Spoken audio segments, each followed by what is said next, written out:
28। অতঃপর যখন সে দেখল তার জামা পেছন থেকে ছেঁড়া, তখন বলল, নিশ্চয়ই এটি তোমাদের ষড়যন্ত্র, নিশ্চয়ই তোমাদের ষড়যন্ত্র ভয়ানক। 29। ইউসুফ, তুমি এ প্রসঙ্গ এড়িয়ে যাও, আর হে নারী, তুমি তোমার পাপের জন্য ইস্তেগফার করো, নিশ্চয়ই তুমি পাপীদের অন্তর্ভুক্ত। 30।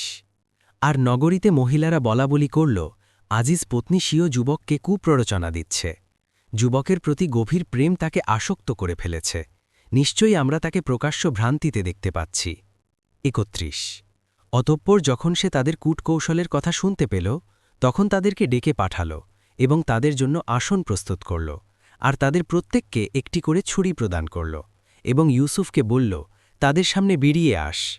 অতঃপর তারা যখন তাকে দেখল, তখন তাকে বিশাল সৌন্দর্যের অধিকারী মনে করল, এবং তারা নিজের হাত কেটে ফেলল, আর বলল, মহিমা আল্লাহর, এ তো মানুষ নয়, এ তো এক সম্মানিত ফেরেশতা।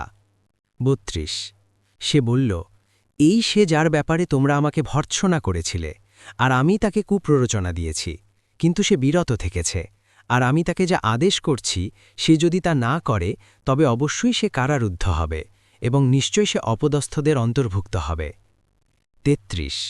সে ইউসুফ বলল, হে আমার রব, তারা আমাকে যে কাজের প্রতি আহ্বান করছে তা থেকে কারাগারই আমার নিকট অধিক প্রিয়, আর যদি আপনি আমার থেকে তাদের চক্রান্ত প্রতিহত না করেন তবে আমি তাদের প্রতি আকৃষ্ট হয়ে পড়ব, এবং আমি মূর্খদের অন্তর্ভুক্ত হব।